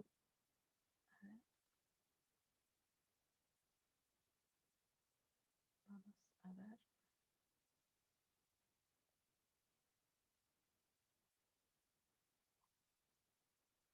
Ahí está, perfecto.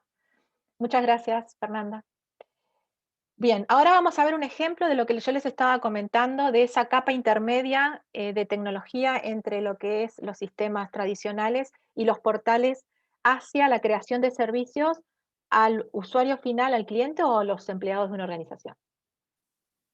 Como un usuario que va a entrar a su catálogo de servicios. Lo primero que hacemos es logarnos en el Service Catalog. En este caso se llama Aerospace. Ponemos nuestro usuario. Ahí se está logueando la plataforma. Entramos a la consola. Y bueno, como podéis ver aquí, sería un portal de servicios. Estamos logados con AeroUser. el portal es completamente customizable. Aquí podríamos poner cualquier imagen que quisiéramos. Y bueno, pues lo que vemos aquí es que tenemos disponibles Shop for Services, es un catálogo de servicios preparado para que el usuario final lo solicite. Tenemos un resumen de las suscripciones que tenemos realizadas. Y aquí al final del catálogo tenemos todos nuestros servicios y todo lo que está pasando en la organización. Las notificaciones, los servicios que se han dado de alta, bueno, pues todas las peticiones que se van haciendo. Aquí al final del catálogo, perdón, de lo que es el portal, tenemos también un resumen pues de cuáles han sido las suscripciones más recientes, es decir, las peticiones de servicio que han hecho los usuarios en esta organización.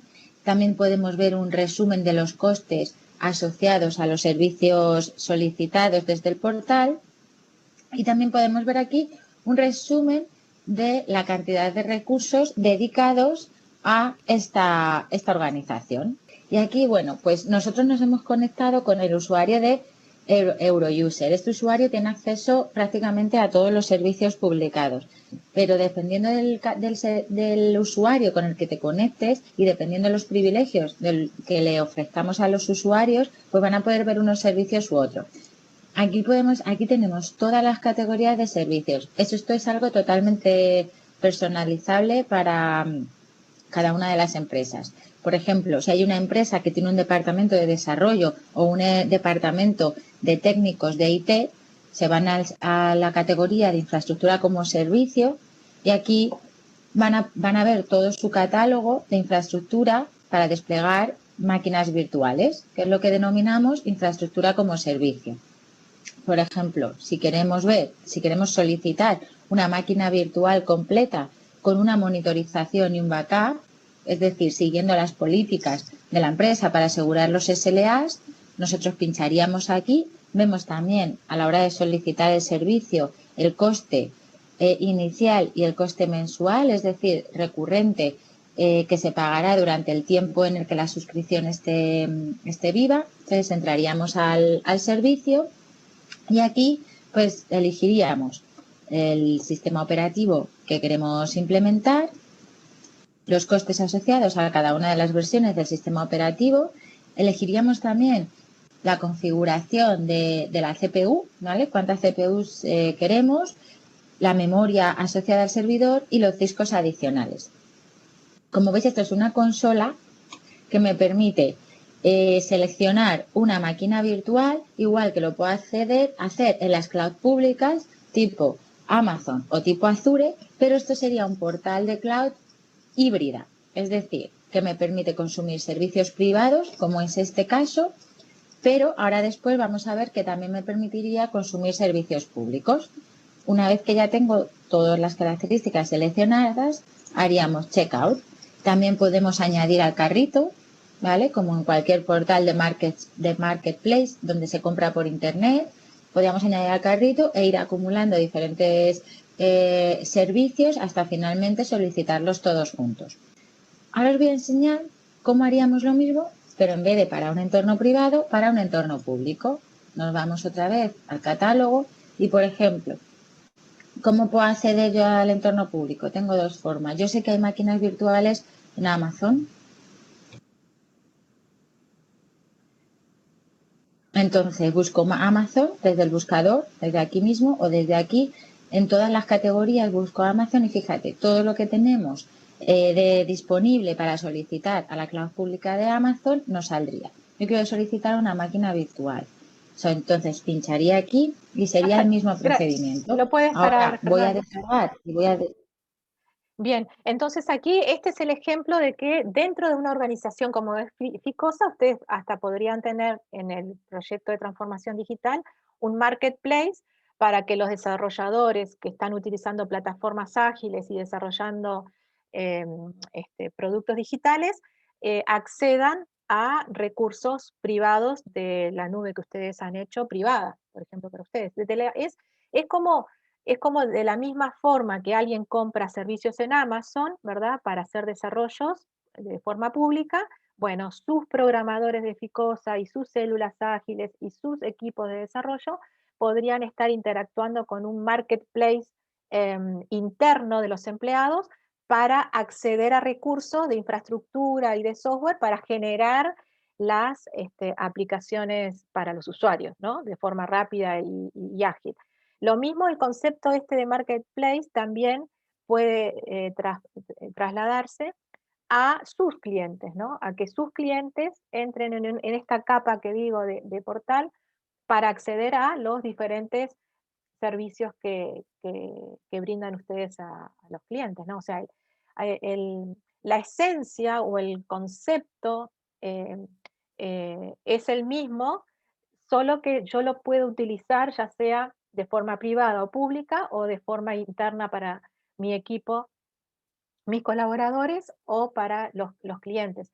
Y acá es donde se aplica, ¿se acuerdan en la primera sesión que hablamos del concepto de el cliente usuario, ¿no? El cliente empleado, ¿no? Que desde el punto de vista de las nuevas tecnologías y de la era digital, uno de los conceptos era centrarse en el cliente, pero también interactuar como cliente empleado, ¿verdad?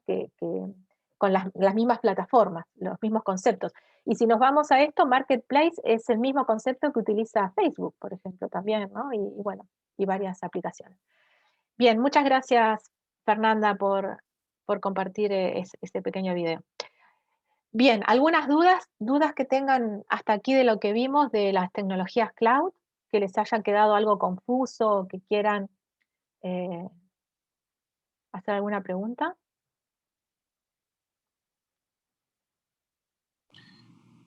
No, súper bueno, Judith. Muchas gracias. Bien. Ricardo, no sé si quiere agregar algo con respecto a la parte de tecnología, que quiera que aprovechar la oportunidad para clarificar. Creo que de mi lado quedaron bien claros todos los conceptos, Judith, y adaptados a nuestra realidad, ¿verdad? Creo que en la parte digital, creo que la ventaja es que ya definimos la estrategia, ahora nos toca terminar de implementar el roadmap, ¿verdad? Que es a donde precisamente estamos en este momento. Pero sí, yo creo que los conceptos están claros. Gracias. Yo tenía una pequeña pregunta que tiene que ver Sí. un poco con continuidad de negocio, que es la Sí. duda que siempre tuve con respecto al cloud cuando es público, sobre todo. Y el tema es que entran en juego otras cosas, ¿no? Y yo pienso como, ¿qué pasa si quiebra la empresa que te está dando el cloud? O tienen algún problema de ransomware o de algo donde de golpe estás involucrado con algo que puede ser demasiado grande para uno o no para intervenir, o a lo mejor donde uno no tiene forma de intervenir. Entonces no sé si podés decir un poco de eso, si son dudas mías infundadas o si hay algún caso, algún tema, sobre todo con esto que pasó, por ejemplo, con el pipeline en Estados Unidos, ¿no? Donde entiendo que esos temas estaban en un cloud, creo que en el cloud de Amazon, si mal no recuerdo. Sí. Bueno, justo esa pregunta es muy buena porque en definitiva desde el surgimiento y el boom de todo lo que es los servicios cloud, en paralelo y no menos importante, surgió la necesidad de que esos proveedores cloud realmente cumplieran con mejores prácticas de cloud. Eso implica lo que es certificarse en diferentes ISO, por ejemplo, en la que es de continuidad de negocio, 22301, en la de ISO 20000, que es gestión de servicios. Hoy por hoy, por ejemplo, los data centers en general de las compañías de telecomunicaciones tienen como mínimo 3 certificaciones en cuanto a lo que es gestión de seguridad de la información, continuidad y ISO 20000, que es gestión de servicio, ¿no? El hecho de que un proveedor de servicios esté alineado a normas y a mejores prácticas y estándares, que eso implica tener procesos estandarizados y con controles, etcétera, hace a una mayor, digamos, confianza que tenga el que va a contratar esos servicios, ¿no?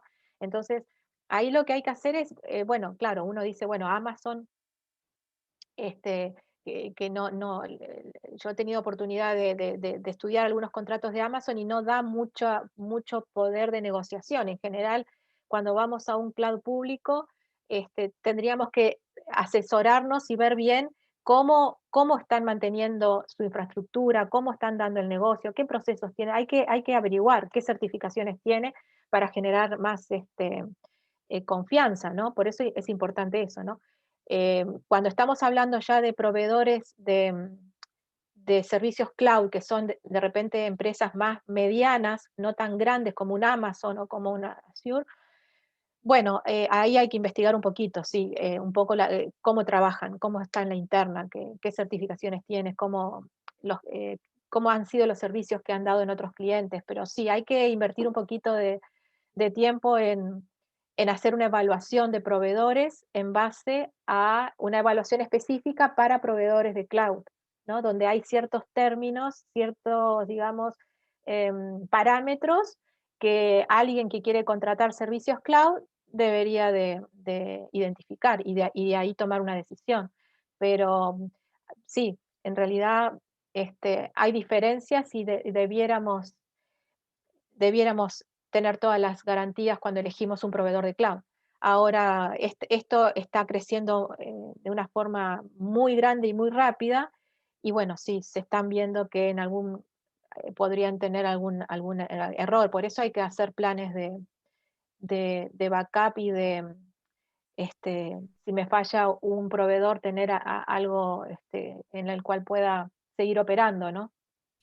Atilio, yo estaba Bueno, pensando, he estado pensando en eso, tal vez de la manera que yo lo veo es, si tenemos un hacker del calibre que hace este tipo de ataque al Colonial Pipeline, si, por ejemplo, si tiene el nivel de sofisticación de poder entrar en Amazon Web Services, asumamos de que fue ahí, estoy seguro que puede entrar en los sistemas de Ficosa. O sea, yo estoy seguro que Amazon y Azure de Microsoft tienen mucho más recursos disponibles para poder contrarrestar un ataque que tenerlos in-house. Y ampliando un poco lo de Hugo, Atilio, mira, la continuidad de negocios, si vos estás en las nubes híbridas o privadas, está asegurada, porque los data centers están en la costa este, están en la costa oeste y están básicamente en el centro. Entonces, vos tenés una replicación en tiempo real de tus datos sin problema. Entonces yo ahí con el tema de la nube no miraría problema, lo miraría más que todo en el tema de la nube privada, aunque en el caso de nosotros tenemos nuestro data center principal en Miami, como te digo, y tenemos el respaldo en Tocancipá, Colombia. Entonces, en la continuidad de negocio creo que estamos dentro del estándar. Ahora bien, en los casos de los hackers, como menciona Hugo, el problema que veo es que se están metiendo los rusos. Los rusos es otro nivel de hackers, ¿verdad?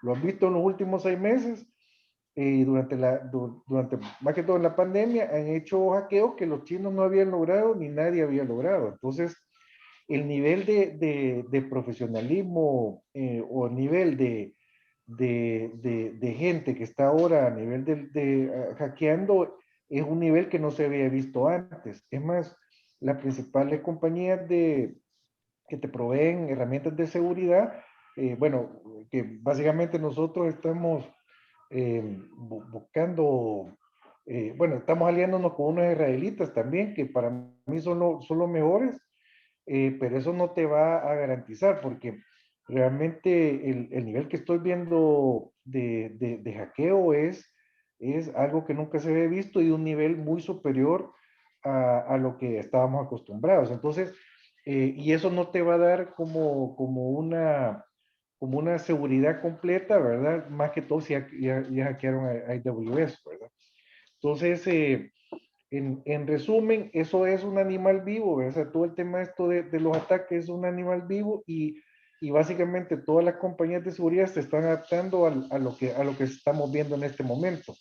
Me extrañó mucho que no se adelantaran. Fíjate, porque me imagino que el nivel de los rusos no lo habían visto en el pasado. En el pasado, antes de los rusos, habíamos estado bastante seguros. Pero ahora creo que la cosa es una carrera contra el tiempo, en donde todas las herramientas de seguridad están evolucionando a poder parar estos ataques, y por otro lado tenemos a los rusos en el panorama, que la cosa es muy diferente a lo que estábamos acostumbrados, tanto los gringos como los israelitas, algo que no lo habían visto en el pasado. Entonces, es un tema bien complejo e interesante, porque realmente ahorita estás en una carrera contra el tiempo, ¿verdad? Entre los hackers estos nuevos, más las compañías de seguridad tratando de ver cómo logran detener este tema, ¿verdad? No te extrañes que en los próximos meses veas otros casos así como el Colonial, ¿verdad? Que fue un desastre, ¿verdad? 2 días parados prácticamente sin hacer nada, ¿verdad? Claro. No, Ahí, posiblemente. ahí yo lo que aconsejo es potenciar la gestión de riesgo, ¿no? Porque en definitiva, hoy son los rusos, mañana van a ser otros, y siempre, como dice Ricardo, van a ser, ¿no? Entonces, ahí es importante, bueno, que hagan análisis de los contextos de riesgo, y bueno, y qué medidas ustedes van a tomar. En definitiva, básicamente es eso, ¿no? Hay muchas metodologías de gestión de riesgo para aplicar, y desde el punto de vista de la tecnología también, y bueno, frente a un escenario de ese estilo, cómo lo van a reaccionar. Ahora, hay que tener también cuidado cuando ustedes hacen un análisis de riesgo, y en base a eso tienen un determinado servicio que se activa de un proveedor, ¿no? Porque también hay que ver si hay situaciones, por ejemplo, geográficas de un sismo, o un hacker que lo que hizo es intentó hackear sabiendo que ustedes tenían el backup o el site alternativo en otra localidad geográfica, y lo pensó para hacerlo en las dos al mismo tiempo. Bueno, ¿qué es lo que van a hacer? De repente tienen que asumir el riesgo, y bueno, y eso es menos que hacer una mitigación. Pero los escenarios se tienen que revisar constantemente, ¿no? Porque son muy cambiantes, y la mitigación del riesgo la tienen que actualizar.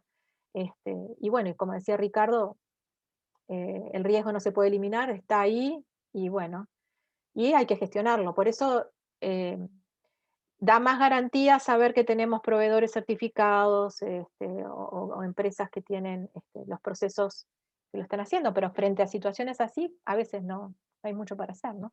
Pero Tal vez, tal vez ahí me quedé pensando mucho, ¿verdad? Con Ricardo, de hecho con Joel en Tengo, ¿verdad? En qué sistema, o sea, dónde están los servicios, ¿verdad? A veces con empresas que tenemos más chiquitas, y también me quedé pensando, que no sé, Joel, si me contás un poco, es pura curiosidad, y me quedo pensando entonces la capacidad que tenemos que tener internamente para capacitar a nuestra gente de tecnología en todo esto, porque estaba escuchando el caso, por ejemplo, de Cisco, que obviamente es, bueno, top en una serie de cosas, y una de ellas es la capacitación, donde, o sea, usted puede perfectamente como empleado dedicar X cantidad de horas a la semana a simplemente recibir certificaciones. Y es como un marketplace, de hecho, o sea, usted va, simplemente ve todas las certificaciones, todo lo que ha salido nuevo, y usted como funcionario de Cisco, no importa el nivel, usted dice, ah, bueno, quiero llevar este curso. Hay cursos que son menos de $1000, se aprueban, o sea, usted los aprueba solo, ¿verdad? Ya si son más de $1000, tenés que pedir aprobación de tu manager, y bueno, tu manager tendrá un presupuesto para esto. Pero me quedé pensando en nuestra capacidad, digamos, a nivel de cada equipo tecnológico, de capacitarse permanentemente, porque esto es como, ¿verdad? Es como decir, me gustó esa metáfora de Ricardo, de un animal vivo, o sea, va creciendo, se va desarrollando, y nuestra gente cómo puede como keep up con toda, pues, para estar al día también, ¿verdad? claro, bueno, esa podría ser una estrategia, y otra estrategia es tener un proveedor experto en cybersecurity, en ciberseguridad, que esté permanentemente monitoreando y realizando quizás algunos cambios, ¿no? Eso también depende de las regulaciones, pero hay empresas, por ejemplo, que todo lo que es el cybersecurity, todo lo que es la gestión de ciberseguridad, la tienen con expertos que su expertise es ese, ¿no? Y entonces brindan el servicio a los clientes. Y la otra es que ustedes tengan un área o un departamento de ciberseguridad con las últimas, digamos, certificaciones y conocimiento y que sean los que estén continuamente monitoreando frente a una amenaza y poder actuar rápido, porque a veces el tema no es solamente detectarlo, porque uno puede detectar un ataque de ciberseguridad, pero quizás no está preparado para actuar rápidamente porque no había pensado en ese escenario, ¿no? Entonces, en definitiva, es no solamente detectarlo a tiempo, sino saber qué hacer en el momento apropiado, ¿no? Bueno, esto es un tema de monitoreo relacionado a la seguridad de los servicios de tecnología. Pero bueno, sí. Perdón, tal vez para responderle a Viveka la consulta de Tengo, sí, o sea, definitivamente en Tengo estamos en un nivel de madurez menor, Viveka, con respecto al banco en muchos temas, y estamos trabajando en eso, tanto en la organización de tecnología como en los temas de seguridad de la información. En ambos nos estamos apalancando mucho en la experiencia del banco, ¿verdad? Tomando esas referencias y estándares. Y con respecto a la infraestructura en sí, Tengo, en diciembre se hizo una migración de toda la infraestructura tecnológica hacia el Hub de las Américas, que es uno de los data centers que utiliza Ficosa en Miami y que nos da cierto grado también de estabilidad y de seguridad hasta cierto punto, ¿no? Con las bases de datos y demás. Entonces, digamos que estamos dando pasos. Obviamente no vamos a ir a la velocidad de madurez que alcanzó el banco de una manera rápida, pero sí estamos encaminados para allá, para eso. Gracias, Juan. Muy bien. Bien, entonces vamos a seguir un poco más con Cloud. Nos habíamos quedado en estas slides, donde me gustaría compartir qué oportunidades, por ejemplo, ustedes ven desde el punto de vista de estas tecnologías de cloud, en base a lo que vimos durante el día de hoy, ¿no? Oportunidad, por ejemplo, de hacer una transición desde el modelo tradicional al de cloud. Eso podrían hacer un caso de negocio, ¿no? Y valorarlo, ponderarlo en cuanto a van a tener más velocidad, más innovación, más agilidad, más eficiencia, ¿no? Ponderar todo esto, medirlo contra, por ejemplo, el hecho de lo que implica una modificación de aplicaciones que no están pensadas desde el punto de vista de lo que hablamos de microservicios o de compartir código, ¿no? Entonces, esas son un poco las oportunidades que se les brinda dentro de lo que es Ficosa y cómo apalancan a través de esta tecnología nuevos modelos de negocio, ¿no? Entonces, en definitiva... Judith, Sí. tal vez hay uno de los temas que no tocamos a tan profundidad, es el tema del que los reguladores, o sea, el nivel de apertura de los reguladores en Centroamérica para poder tener los sistemas en cloud. Ahí ustedes tienen diferentes reguladores, ¿no? Porque tengo entendido que según el Sí. país, Guatemala es el que está un poquito más atrasado, ¿no? En No, es regulación. diferente. No, es diferente cada país, en algunos unas más, cosas más que otras. Otros te permite tener cierto nivel y ciertos aplicativos en cloud, otros no. Varía, Judith. Pero un tema que hay veces también no nos enfocamos en the basics. Estaba leyendo hoy en la mañana que el aparente breach en Colonial fue un sharing de passwords entre dos colaboradores. O sea que hay veces nos enfocamos en las cosas grandes y en mega proveedores y al final resulta ser el breach cosas tan sencillas como esa. Claro, sí. Bueno, hay estadísticas, ¿no? Que en cuanto a seguridad de la información, donde hay un porcentaje alto que siempre hay alguien involucrado internamente en la organización, no por un tema de maldad, sino por un tema de accidente de repente o no cumplir políticas internas de seguridad, por ejemplo, y podría causar también a través de eso, más alguien externo, un bridge, ¿no? de seguridad. Pero sí, se ve mucho esas estadísticas en general, ¿no? Por un lado está la parte 100% externa, que son los hackers, pero muchas veces también hay vulnerabilidades internas dentro de la organización, que pueden ser de tecnología o pueden ser de procesos, de formas de trabajar, ¿no? Hábitos, ¿no? De Que acuerdo. hacen a que pasen eso, ¿no? Por eso es importante también considerar una continua comunicación, ¿no? de procesos y políticas internas, sobre todo en organizaciones como la de ustedes. Y en cuanto a regulaciones, bueno, sí, ahí hay un módulo al final del curso, que es el último, que hablamos de compliance, donde hablamos de todo lo que es las regulaciones que hay que cumplir según el negocio que ustedes tienen. Y eso es un módulo específico que hablamos de control y gestión y compliance, donde tocamos justamente los conceptos de qué significa compliance, qué significa cumplir con regulaciones, y qué relación tiene los conceptos de compliance con el gobierno corporativo, ¿no? Con los comités que ustedes definan dentro de la organización. Pero sí, obviamente que la regulación está muy, muy relacionada a la tecnología, ¿no? Entonces, miren, es como, por ejemplo, los conceptos de seguridad y disponibilidad, ¿no? A mayor seguridad estamos minimizando el tema de la disponibilidad, porque estamos poniendo controles de seguridad muy estrictos que hacen que la disponibilidad tenga menos probabilidad, ¿verdad?, de acceder. Y por otro lado, si yo quiero tener mucha disponibilidad desde el punto de vista tecnológico, eso implica dinero, ¿no? Y por lo tanto, tengo que hacer grandes inversiones para tener alta disponibilidad y además tener alta seguridad. Entonces, en realidad es como que uno tiene que ir analizando y logrando un equilibrio entre lo que es el aspecto regulatorio, el aspecto de seguridad, el negocio, la tecnología, ¿no? Y lograr un equilibrio en el cual sea de alguna forma lo más adecuado para el tipo de negocio y de organización, que obviamente en el caso de ustedes el aspecto regulatorio quizás va a tener un efecto mucho más, de un peso mayor que en otro tipo de negocio, como es el retail, por ejemplo, ¿no?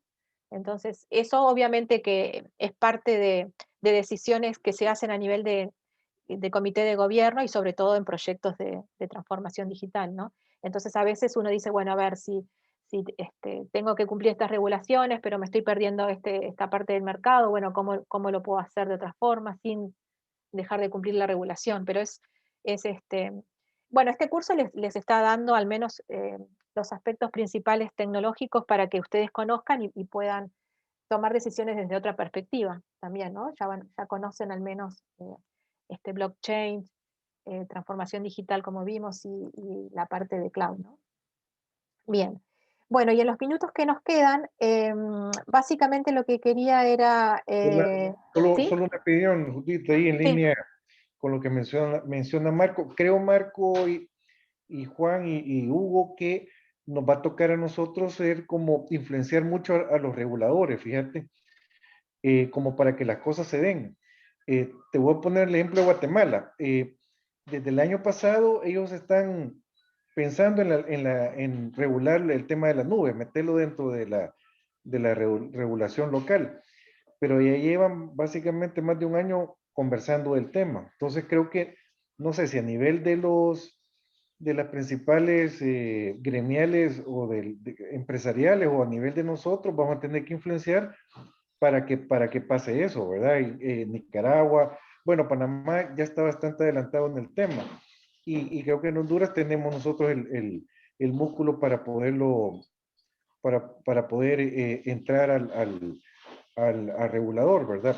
Pero creo que Guatemala y Nicaragua van a tener que ver cómo lo influenciamos, ¿verdad? A nivel de la gremial de bancaria o directamente nosotros, ¿verdad? Pero sí, nos va a tocar esa parte porque los casos no van a caminar, ¿verdad? Si nosotros no le metemos fuerza. Puede ser el mercado también, ¿no? O sea, también el mercado puede hacer su fuerza, ¿no? Y vieron el ejemplo de la energía eléctrica, comenzó en Europa, en Alemania, y luego vino a Latinoamérica y tuvieron que cambiar leyes de gobierno de diferentes países para poder comercializar el resto de energía que sobra, renovable, cuando se está produciendo y uno no la consume, ¿no? Para poder venderla, esa energía eléctrica, hubo que cambiar las leyes, ¿no? Uno de los innovadores fue Alemania, y luego en algunos países de Sudamérica tuvieron que cambiar el marco regulatorio a nivel de gobierno de la Administración de Energía Eléctrica para poder, con la llegada de las nuevas tecnologías de generación de energía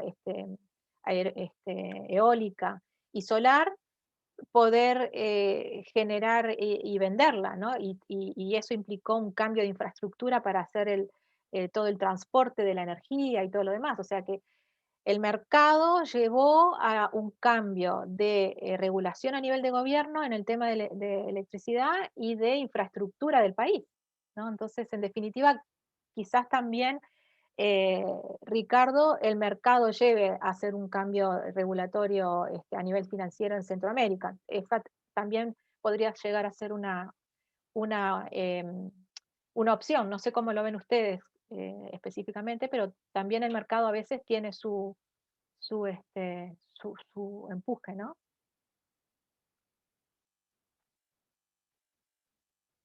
Muy bien. Entonces, bueno, no sé si están de acuerdo conmigo con eso del mercado, pero yo lo pongo como ejemplo de otros rubros. Quizás en el banco no es tan así, en la parte financiera, pero en otros rubros ha hecho mucha fuerza, ¿no? El tema de los mercados, independientemente de la situación política. Pero bueno. Bueno, los casos para analizar cuando estamos hablando de cloud computing, o sea, en definitiva tenemos casos de disrupción digital y de crecimiento exponencial como consecuencia de la adopción de tecnologías de cloud. Y ejemplos como Alibaba, que es el mayor retail del mundo, ¿verdad? ¿Qué es lo que tiene? Tiene una plataforma basada en cloud y no tiene inventario, ¿no? Entonces empezamos a cuestionarnos cada uno de estos modelos de negocio que fueron exitosos gracias a las plataformas y las plataformas basadas en cloud. Entonces, el Uber, como les comentaba al principio, la compañía más grande de taxis sin vehículos, Airbnb, sin propiedades, y es una plataforma de reservas de vivienda. Facebook no crea contenido, la empresa como tal no crea contenido, los que crean contenido son los usuarios, y ahora Facebook está, no sé si sabían que está lanzando Workplace, que vendría a ser una herramienta del estilo de Facebook, pero para lo que es la interna de las organizaciones, ¿no? Los empleados, justamente para aprovechar las competencias digitales, sociales de las personas que tienen en su vida privada y llevarlas al ámbito de lo que es la organización. Entonces vemos que en definitiva hay mucho dinero aquí, como billones y billones, en todo lo que es las tecnologías basadas en cloud. Por lo tanto, la reflexión es que en realidad ese es el futuro de los servicios financieros, ¿no? En definitiva, basarse en este tipo de tecnología que está avanzando cada vez más.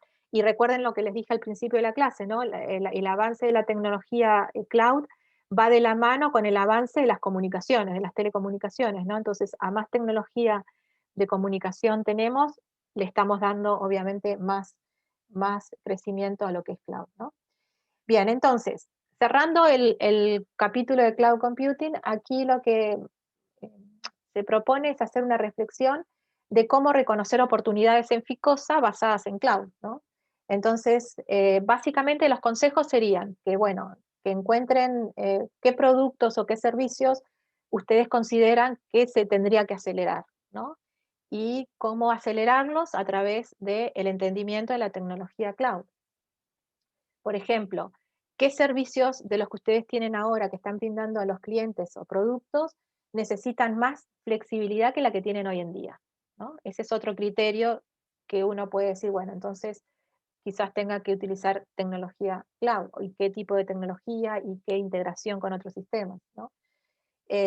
Por ejemplo, productos y servicios con alta dependencia en seguridad, ¿no? Entonces ahí ustedes también podrían decir, bueno, este tipo de servicio que tiene mucha dependencia de seguridad o mucha regulación, quizás tiene que ser en un cloud privado, o quizás no lo tengan en cloud y tengan un caso de negocio para llevarlo a cloud. Productos y servicios que puedan mover a modelos de negocio de pago por uso. Recuerden que todo el concepto de las membresías y todo lo que es pertenecer a una comunidad, eso lo ha hecho Nike muy bien. Por muy poquito dinero por acceder, eso es escalable y se traduce a muchísimo dinero en la sumatoria de todo lo que son los clientes. Y por ejemplo, cuando ustedes tienen una fusión o por ejemplo que ya han pasado por experiencias de comprar otros bancos o de fusionarse con otros bancos y tener que hacer una homologación de aplicaciones o de servicios o de sistemas, etcétera, bueno, ahí sería ese escenario, es una buena oportunidad para plantearse un cambio de tecnología basado en cloud o la aplicación de mejores prácticas o estándares basados en procesos para poder hacer esa fusión, ¿verdad? Más competitiva para lo que sería el negocio de ustedes, ¿no?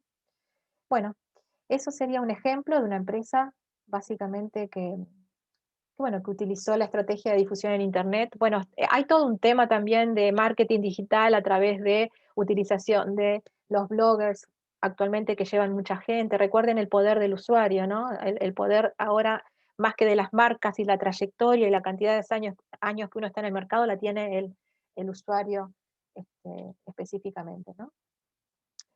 Acá este ejemplo es un ejemplo para cerrar, donde se utilizó el concepto de lo que es la orquestación de nodos, donde se fusionan Internet con usuarios móviles y más los eventos deportivos, ¿verdad? Y a través de la tecnología cloud. Entonces, en definitiva, unos se apoyan, un modelo de negocio se apoya en el otro para hacer un win-win entre todos, ¿no? Y de ahí ustedes van a ver combinaciones de orquestación de nodos de valor de diferentes tipos de negocio, donde cada uno se complementa con el otro y generan un win-win para todos, ¿no? Y eso obviamente que se puede hacer a través de la existencia de la tecnología cloud. Bien, así que, bueno, sería por hoy este concepto. Me gustaría saber si tienen alguna pregunta, si les quedó alguna duda, si quieren algún feedback.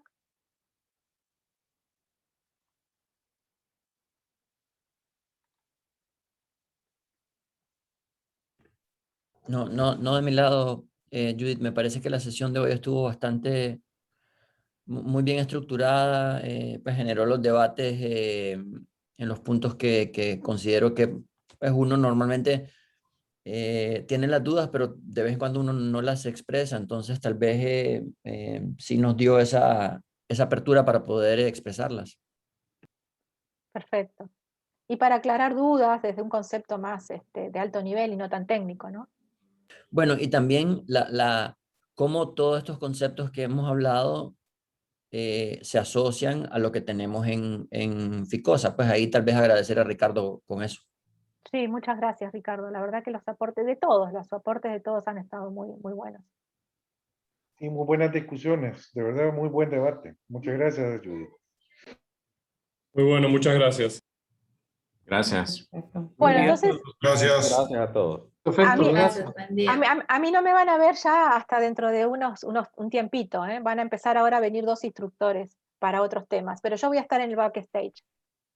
Perfecto. Gracias, Judith. Gracias. Muchas Nos gracias. vemos. Gracias, Judith. Un abrazo a todos. Gracias, hasta Bien. luego. Hasta luego. Gracias. Adiós.